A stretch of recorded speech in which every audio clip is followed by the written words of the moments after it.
Assalamualaikum warahmatullahi wabarakatuh. Welcome back to my channel Nur Arifnuruddin. And today we are going to learn about our new material, and it's about explanation text. Here we are going to learn about the definition and the purpose, also the generic structure, and also the language feature of explanation text. And this explanation will be conveyed by myself, Nur Arifnuruddin. And don't forget to subscribe my channel. Oke, kita langsung masuk ke pembahasannya. Ya, hari ini kita mau bahas tuntas tentang explanation. Sebetulnya apa sih explanation itu? Explanation atau kita kenal juga dengan explanation text itu adalah sebuah teks yang mempunyai fungsi to explain about the process. Jadi sebuah teks yang menjelaskan tentang proses. Nah, kalau kita berbicara tentang proses, pasti dong kalian ingat tentang procedure text.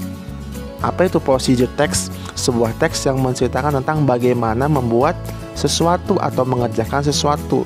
Kalian ingat dong pas kalian kelas 9 itu kan disuruh buat praktek membuat sesuatu ya. Itu disebut dengan procedure text atau biasa disebut dengan how to make or to do something. Dan ini apa kaitannya dengan proses? Nah, berbeda dengan explanation. Kalau explanation itu describe how a process occurs, menceritakan atau mendeskripsikan atau menjelaskan bagaimana proses itu terjadi. Berarti berbeda dong antara explanation dan juga procedure, meskipun sama-sama membahas tentang proses. Kita lihat dulu di sini yang procedure text. How to boil water. Yang diceritakan di sini adalah bagaimana cara memasak air. Sedangkan kalau yang bagian sini di gambar berikutnya itu menceritakan tentang sebuah explanation, menceritakan tentang bagaimana proses si air itu gemulak atau mendidih ya. Nah, itu dia. Jadi yang diceritakan adalah prosesnya, bukan bagaimana cara mendidihkan si air. Sampai sini udah paham ya? Oke. So, kalau bisa didefinisikan, jadi explanation text adalah sebuah teks which tell process relating to forming of natural, social, scientific, and cultural phenomenon. Jadi menceritakan tentang bagaimana terjadinya proses itu yang biasanya identik dengan kejadian alam, sosial, ataupun scientific. Dan tujuan dari explanation text adalah to explain how or why something happens. Ya, intinya menceritakan bagaimana dan mengapa sesuatu itu bisa terjadi. Tapi yang sekali lagi yang ceritakan adalah tentang prosesnya. Nah, bagian-bagian dari teks explanation itu ada dua. Yang pertama adalah general statement, yang kedua adalah explanation. Kemudian ada beberapa unsur kebahasaannya yang bisa kita temukan dalam teks ini, seperti penggunaan simple present tense, kemudian ada action verb, kemudian ada juga ada noun phrases dan juga passive voice. Langsung saja kita masuk ke contohnya. Oke, kita masuk ke pembahasan dari teksnya secara langsung ya. Nah, di sini kita sudah punya ada generic structure-nya, kemudian ini kita punya teksnya juga. Kemudian sini adalah language feature yang biasa ditemukan di dalam teks dalam bentuk explanation. Kita langsung baca ya. Oke. How does rain happen? We all know that rain is primary source of fresh water for most area of the world, providing suitable condition for the surf ecosystem. Rain is water that descends from the sky through several processes until the rain occurs. Do you know how does rain happen? Nah, paragraf pertama ini termasuk dalam general statement. Kenapa? Karena diisi tentang informasi umum mengenai topik yang akan dibahas di dalam teks. Nah, sebetulnya ketika kita melihat saja sekilas ya tentang teks ini, maka sebetulnya akan dibahas adalah tentang how does rain happen. Bagaimana sih terjadinya hujan tersebut, kayak gitu. Ya, jadi paragraf pertama itu hanya secara umumnya saja. Baru di bagian atau di paragraf seterusnya itu menjelaskan tentang explanation. Kita baca lagi ya. The phenomenon of rain is actually a water cycle. The concept of water cycle includes the sun heating the Earth's water surface and causing the water surface to evaporate. Earth's water includes water from lake, river, and ocean. Then, the water vapor experiences condensation and becomes condensed vapor. Condensed vapor is formed from droplets so that when the air temperature is higher, it makes the droplets together, condense it, and form into clouds. The presence of winds helps clouds move and gather in other places that have lower temperatures.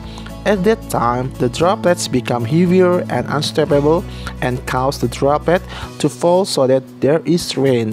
Nah, paragraf kedua ini menceritakan tentang bagaimana proses terjadinya dari si rain tersebut. Dan ini termasuk dalam explanation yang isinya adalah serangkaian kejadian sequence of event dan suatu proses yang merupakan topik dari teks, dan kita juga bisa menjelaskan tentang penggunaan pertanyaan dari mengapa dan bagaimana. Jadi intinya paragraf kedua ini menjelaskan proses yang ingin disampaikan dari teks tersebut. Sekali lagi, dialog strukturnya terdiri dari general statement, kemudian yang kedua adalah explanation. Nah, kurang lebih sudah paham ya kalian ya.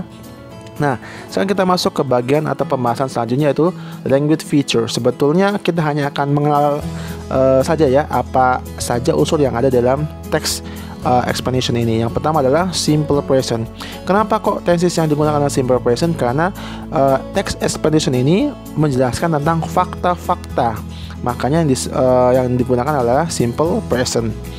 Oke, di sini kita punya is, kemudian ada is lagi, ada is yang kita highlight pakai kuning itu semuanya simple presentnya.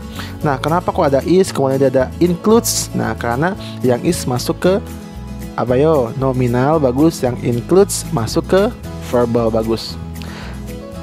Oke, selanjutnya di sini ada experiences, ada is lagi, ada makes, ada helps, kemudian ada move. Nah, kenapa kok ada yang helps ada s-nya, kenapa kok yang move tidak ada? Nah, ini masuk ke dalam kategori kalimat verbal. Nanti kita akan diskusikan di video selanjutnya dengan pembahasan lebih jauh, lebih detail tentang simple present. Lanjut lagi, di sini kita punya gather, kemudian ada become, pokoknya yang kita highlight pakai warna kuning itu masuk ke simple present. Sedangkan unsur kedua yang biasa kita temukan dalam explanation text adalah action verb. Action verb itu adalah kata kerja yang menceritakan tentang si subjek itu mengerjakan apa. Contohnya adalah happen, terjadi. Apa yang terjadi? Rain, kan kayak gitu ya. Oke, selanjutnya unsur kebahasaan yang ada di text explanation adalah noun phrase. Noun phrase itu kayak contohnya the earth's water surface. Jadi ini nih gabungan dari frase kata benda. Kita akan jelaskan di pertemuan selanjutnya. Dan hari ini kita tahu dulu unsur kebahasaan apa saja yang ada di explanation text.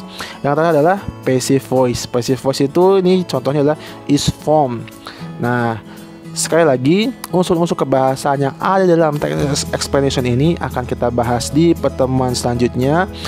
Jadi yang kita harapkan dari video kali ini adalah kalian memahami contoh dari teks explanation itu seperti apa, perbedaannya dengan procedure text itu seperti apa, kemudian unsur-unsur kebahasaan yang di dalamnya juga ada apa saja.